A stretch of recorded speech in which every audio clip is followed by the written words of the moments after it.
Welcome to this month's episode of the 2024 CounciLIVE series, Advancing the Early Childhood Workforce, Policy Shifts and the Power of Apprenticeships. My name is Haley Brush, and I am the Public Policy and Advocacy Manager here at the Council for Professional Recognition. Last month, we heard from our panel on how the CDA process is being reimagined. This month, we're diving into apprenticeships and how they're connected to the CDA and the Council's policy agenda. Before we launch into questions with our speaker, Marjorie Cohen, we want to provide a brief overview of our policy agenda and help set the stage for the upcoming conversation. There are 4 pieces of the policy agenda. 1, increase access to the CDA and the quality of early care and education settings by supporting policies that recognize the CDA in state-level regulations and requirements as the preferred entry-level credential for early educators. 2, increase access to credit-bearing, high-quality CDA training options for early educators by supporting policies that expand or establish workforce programs, including apprenticeships. 3, increase access to early care and education career pathways for high school students by supporting policies that expand CDA career and technical education programs. 4, ensure early educators are recognized for their skills and expertise by uplifting policies that promote worthy and livable compensation. You can read the full agenda where we talk more about each of these items in the comments. So, why are apprenticeships a key component of our policy agenda? Because early childhood needs creative and non-traditional solutions for developing and supporting new and incumbent educators. The apprenticeship model does a great job of meeting early educators where they're at, recognizing the hard work they are already doing, and empowering them to move forward in their professional development journey.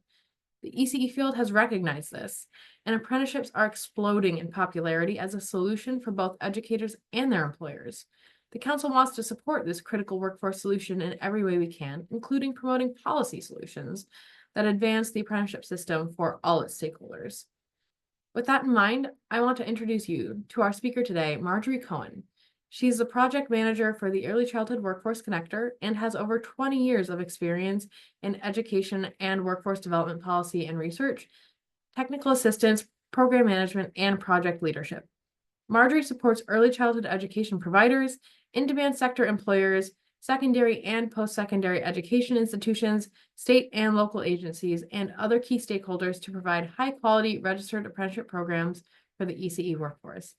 Welcome, Marjorie. Thanks, Haley. I am so excited to be here.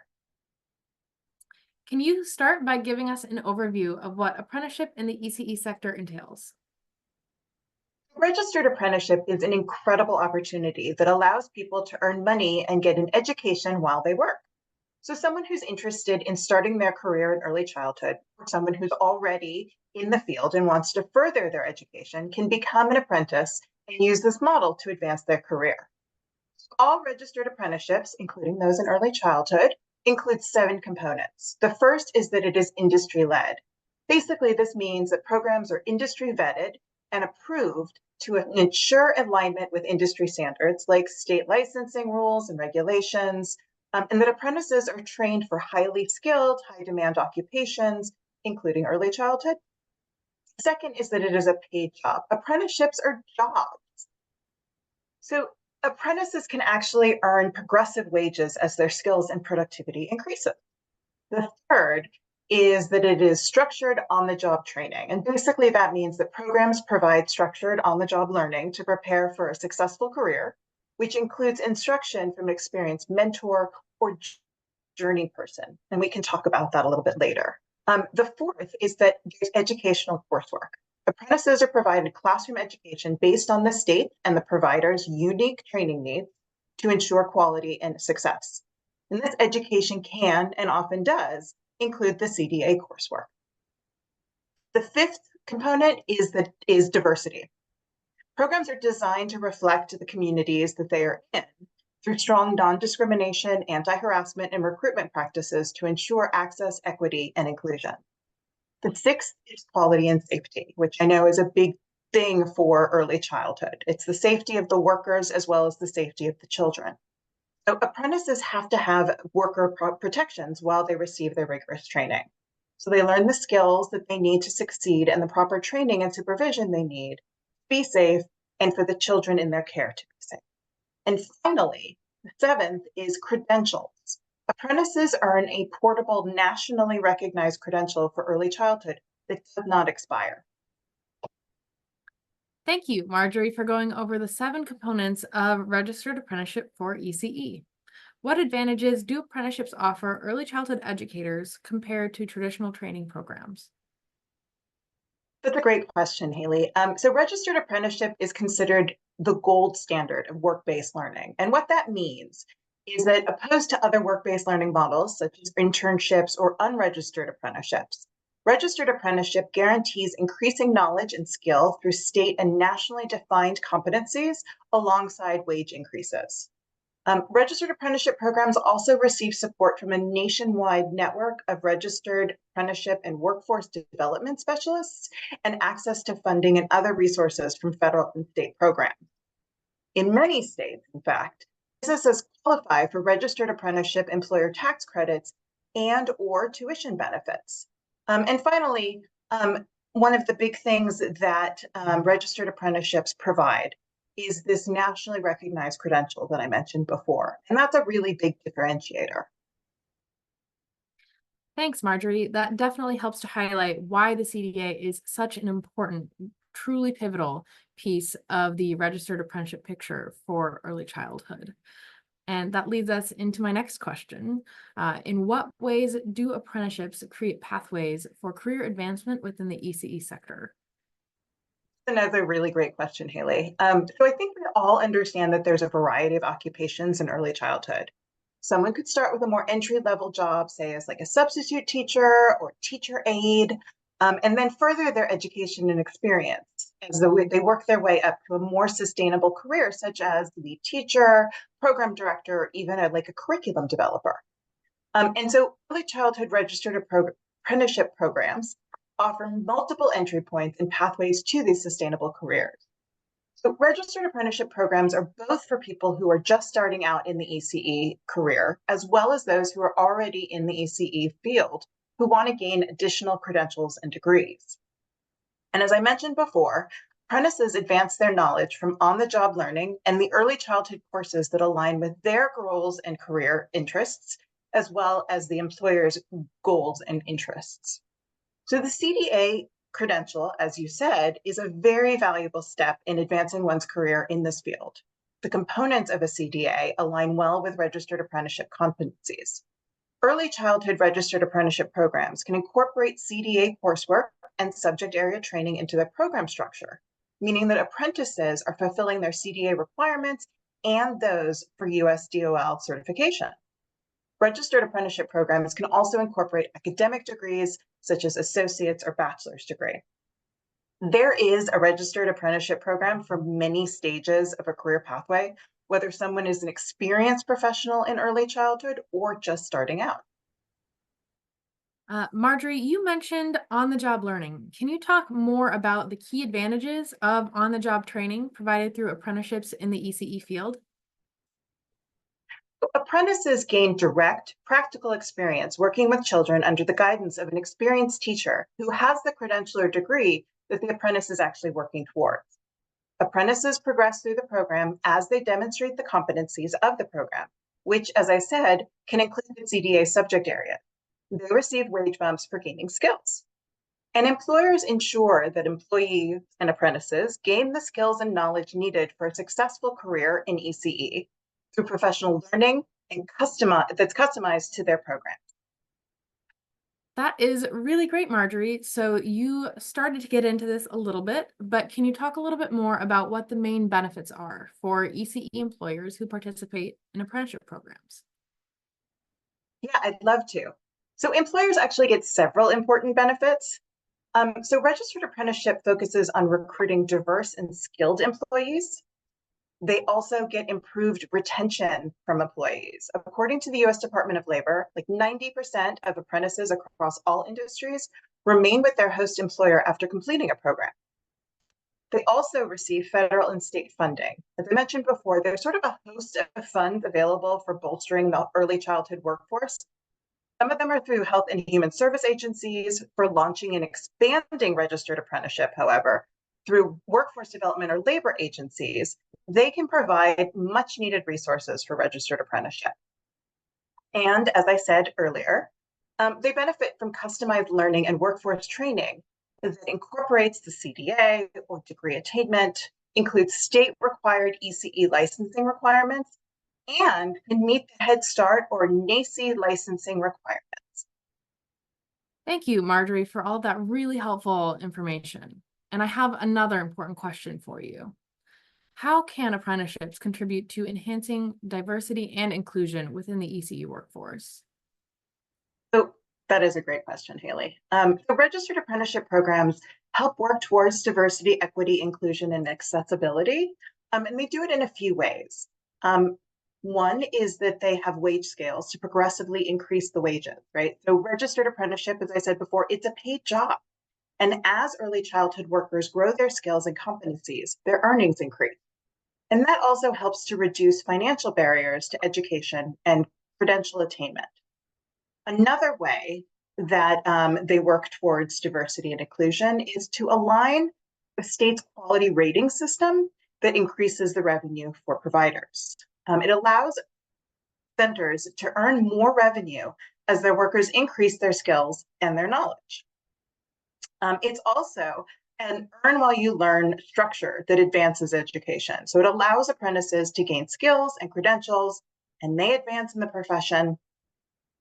It also includes stacking credentials, right? So the CDA, associate's degree, bachelor's degree. And this can support Black and Brown women to move up the ladder into better paying leadership roles. They also support navigating higher education systems and licensing processes that tend to be really big barriers. And finally, registered apprenticeship programs have a commitment to equal employment opportunity, and that includes outreach and recruitment activities within diverse communities. Thank you so much, Marjorie. These pieces of apprenticeship are absolutely vital equity levers. And so we have one more question for today. What have you heard from apprentices and their mentors about their experiences and the benefits of these programs? I love that question, Haley. So for apprentices, we're hearing a few themes. Many apprentices often talk about how their registered apprenticeship programs help them overcome barriers to either entering or advancing in early childhood. Through the registered apprenticeship program, they got help with the attainment of the credential or the degree they didn't think they had the time or the resources to get. They had their tuition paid for and guidance on navigating post-secondary education, which is very complicated. They also really appreciated the opportunity to be trained as a part of a cohort where they could learn alongside people with different experiences, and they felt like they were part of a team. Finally, apprentices are thrilled with the mentorship they receive.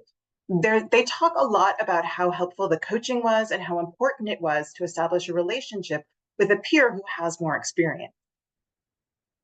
And for the mentors, registered apprenticeship programs really foster a community where mentors pay it forward, providing apprentices with essential guidance, advice, support, and encouragement. Mentors also gain fresh perspectives, learn from the mentees' unique insights, and reinforce their own knowledge and skills in areas such as communication, leadership, and coaching. Many programs offer mentor incentives like stipends or access to specialized professional development. Mentor coaches also coach apprentices to become confident early childhood educators, provide ongoing support, serve as a role model for professional growth, and connect apprentices with career-enhancing opportunities. And finally, many apprentices become mentors because they saw how beneficial mentorship was to their own success. Thank you so much, Marjorie, for sharing your wealth of knowledge with us on registered apprenticeships today. Before we go, is there anything else that you wanted to share with us? Yeah, thanks for the opportunity, Haley. It's been really wonderful. But before I go, I want to say that the workforce system writ large across the community does not work without early childhood teachers and administrators. It's such an undervalued field, but so essential for our society to function as it currently is. And registered apprenticeship is an important investment in the early childhood workforce, providing high quality professional learning and equitable compensation.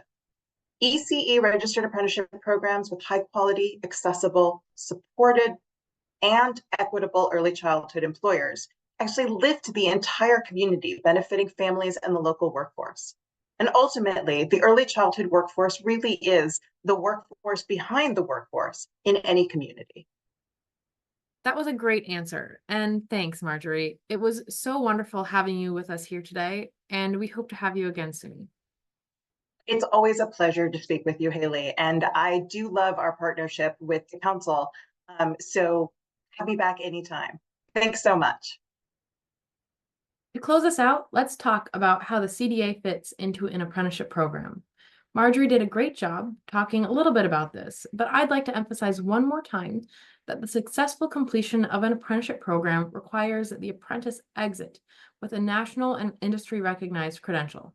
By definition, that's what the CDA is. The CDA is a critical component of the apprenticeship pathway.